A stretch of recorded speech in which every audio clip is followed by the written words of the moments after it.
बिस्मिल्लाहिर्रहमानिर्रहीम। अस्सलाम वालेकुम रहमतुल्लाहि व बरकातुहू। सवाल है, पूछ रहे हैं सरगोदा से और इनका नाम है ज़ियाउल मुस्तफ़ा।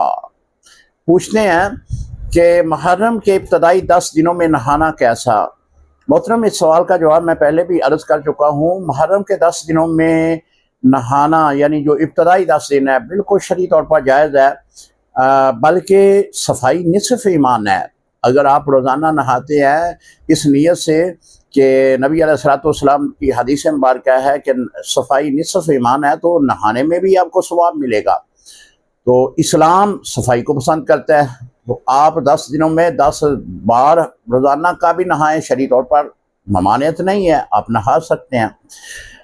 रूहुल बयान जल्द 4 में मुसन्निफ लिखते हैं कि अगर कोई अशूरे के दिन गुस्ल करता है तो अल्लाह ताला साल भर में आफात से महफूज रखता है।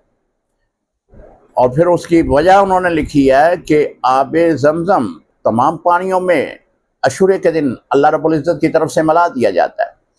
तो लिहाजा अशूरा के दिन गुस्ल करने से तमाम आफात, तमाम मसाइब, तमाम परेशानियों से अल्लाह ताला छुटकारा देता है।